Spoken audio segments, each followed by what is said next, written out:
Welcome back. President Professor George Maxwell Richards, in his Republic Day address, says that after 32 years of Republican status and 46 years of independence, the people of Trinidad and Tobago are neither knowledgeable nor conscious of the provisions of this country's constitution.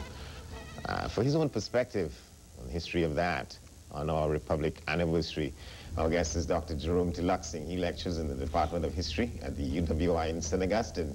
He's also recently published a study to highlight the educational endeavors of the Canadian Presbyterian missionaries among East Indians in Trinidad and Tobago. Dr. Teelucksingh, good morning. Good morning, Andy, and good morning to your viewers, and Happy Republic Day. Well, many happy returns. What is your basic thesis on this issue of our republicanism? I believe that it's a holiday that could be considered the black sheep of holidays. It's a misunderstood holiday. And one of the reasons, if we check the history of Republic Day, it was on the 1st of August 1976 that we actually got this Republican status. But the 1st of August was already a holiday, Discovery Day, later to be Emancipation Day. So it was shifted to the 24th of September 1976, which was the birthday of Dr. Eric Williams, the then Prime Minister, but it was officially the day Parliament met under Republican Constitution. So you see that even the actual day we celebrate, 24th September, it is not the actual day, it is the 1st of August, 1976. And then you will remember, 1996, the holiday was taken out of the calendar. It was a normal day, and it was reinstated in 2002. It was taken out to make way for the Shouter Baptist holiday. Yeah. So you see, it has a very cloudy history, it's a vague history, and I believe that could be one of the reasons why many citizens today don't feel this holiday to be an important holiday as Independence Day. Yeah, well, it was taken out precisely because of that. The government at the time said that people didn't pay much attention to it. Yes. And therefore it was easy to expunge it. And then the government came back in. Right. The Manning administration felt that it was necessary to put it back because it had meaning and significance for us. And one of the reasons why it was so easily taken away was that no ethnic or religious group felt offended. You know, if it was like Indian Arrival Day, or if it was Christmas Day, it would create a lot of controversy. But it was taken away without much fanfare. Yeah. Well, how do you feel about that? I mean, does it make sense to have it? I believe that is a critical part in our history. It's a time when we became a republic, so the Queen was no longer the head of state and the Governor General, her representative. We had our own president, we had our own constitution. However, I believe that there are still remnants of colonialism, the Westminster system, right? We still have the bicameral parliament with the Senate being nominated, the House of Representatives being elected. So we still have some elements of the Westminster system here. I'm still a member of the Commonwealth. Some people can't reconcile that with being Republican. All right. It seems contradictory, but I believe that it is a holiday that the public needs to appreciate more, right? It doesn't have that importance as Independence Day. You would know for Independence Day, there would be the parade in the morning, and in the evening would be national awards. Yes. For Republic Day, we have nothing. So I believe all that takes away from the holiday. And even the administration which brought it back, which is continuing to be in power now, doesn't seem to have done anything to ramp up its consciousness, if you like, its significance in the consciousness of the people.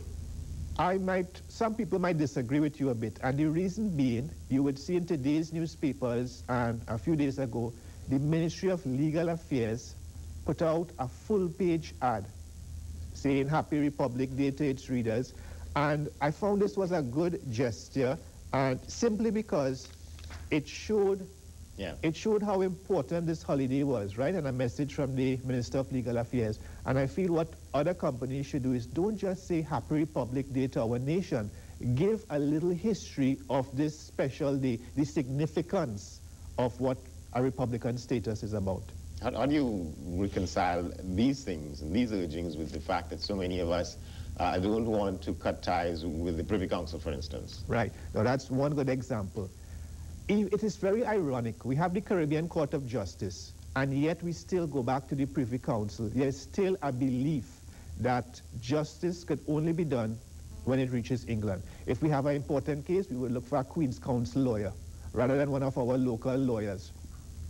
But I believe this could be a colonial mentality, that anything from England is good. Many of us grew up with that, the older generation, and I believe that there are still aspects in which, not just the legal aspect, the Privy Council you mentioned, but you would know too that many of our students do the law degree externally. They go to England, spend 9 months and come back and they are called to the bar. Also, many do the distance learning, the MBAs, through the Henley University. Recently, we got rid of A-levels. So even though we have Republican status, we continued with the Privy Council, with A-levels, we continue with this distance education. So it's in our psyche, it's in our society that there's a connection with England still. Yeah, but there used to be a time when lawyers who were produced through the University of the West Indies, whether it's Cave Hill, Norman Manley, or St. Augustine, Hewarding used to be referred to as locally assembled. Right. And that seems to be fading a bit, because more and more of the attorneys we have to go through one of these law schools. And I believe also the price, the cost of studying England is a deterrent now. So more people are doing it locally. But you also have to remember that a significant segment of our population, nurses, doctors, and lawyers, were trained in England. So they might be in their 50s and 60s and things. So we still have these ties, right? It might not be just not nostalgic ties, but they were actually trained there. Yeah. You would know that many of our early trade union leaders, like Adrian Kohler-Rienzi, studied in England, right? People like Butler and Cipriani went to England. Nazir Pandey. Right, right. They did his degrees there. So we have these labor ties, educational ties, political ties. Even the streets of Port of Spain, Abercrombie, we have Woodford Square, they indicate this colonial past, this English past. You would remember Princess Margaret Highway, right? Yes. So we still have a historical legacy that we cannot get rid of and we should not get rid of. Well, precisely, and it is not necessary to get rid of all those vestiges in order to be truly progressive. And local and Republican. Yeah. But I feel one of the major problems facing us in the 21st century as a Republican nation is this constitution. As you would know, in the past few years, there's this big uproar over constitutional reform. Should it be reformed? Would that improve our party politics? Would that improve our parliament? So even though we are celebrating 32 years as a Republican nation, maybe the Constitution needs some fine-tuning. Yeah, and you know, last night I was looking at the address to the nation by the president and wondering how important that is, and when would we get over this thing that we need an address from a head of state on a time of whether it's independence or republic. Right. Well, maybe that may be part of the pomp and ceremony that we inherited. You know, the Queen's message is an important part of it. We used to get that. Yes, we used to get that. I remember we had you remember holidays like Empire Day, long time celebrated. Right. So I suppose that would be part of it, you know, part of that Westminster system that we still have here, where the president would give that special message. Yeah. All right, let's talk a little bit about your book on Caribbean-flavored Presbyterianism. The title suggests that you look at the history of Presbyterianism in the country and Canadian Presbyterianism, right? Because we also have Scottish Presbyterianism to some extent. Yes. But it is the Canadian missions that we focus on when we talk about Presbyterianism in Trinidad and Tobago, mostly in Trinidad and in Tobago. The title then suggests that over time, we have helped to flavor the Presbyterianism that we know, that we have. How so? We have developed unique aspects in the Presbyterian Church. As you would know, we have prayer meetings, you know, and a lot of the food would be more Indian flavor, the chana and the roti and thing. We also, even in the early churches, the use of a lot of flowers on the pulpit and in the churches, a lot of the bhajans are still used. So this was a unique evolution of Presbyterianism in the Caribbean. But what I have argued is that the Canadian mission in Trinidad, Guyana, Jamaica, Grenada, St. Lucia, they promoted regional unity unofficially. Those links amongst the islands promoted regional unity. So this is one of the major arguments that I'm putting forward, that, yes, it promoted regional unity. But the Canadian mission school that developed here, the churches that developed, they were unique. They were different from the churches in Canada in that aspect. Yeah. Why do you explain that some of the schools, for instance, were referred to by that name CM, while others were called Presbyterian? Right. It didn't occur... The school that I was very familiar with, called Siparia Road CM. Right. But then you had other schools in the region referred to as Presbyterian. Yeah. It was an evolution in terms of the name. In fact, it started off as CMI, Canadian Mission Indian School. Okay. Later, the Indian was dropped. I was dropped out. It became Canadian Mission School. And then some of the schools, the transition in the 1950s, it began to be referred to as Presbyterian schools. Right? So it's an evolution in terms of the name, but it didn't really mean that one was better than the other. Right? So it was really more evolution in the name. Can you explain why the Canadian missions came and sort of worked almost exclusively among the indented population, yes, as opposed to generally in the society? Yes, I mentioned that the major reason being is that the early missionaries who came believed that the Indians were a neglected group. The freed slaves, the Afro-Trinidadians at that time, the Roman Catholics, they were Anglicans, Methodists, Baptists, and the Indians didn't have schools to go to. They were afraid to send their children to the public schools. This mistrust between the two major races in the colony at that time. So the Canadian missionaries felt the need to help these people who were considered exploited, marginalized, alienated, and it didn't just bring education and religion.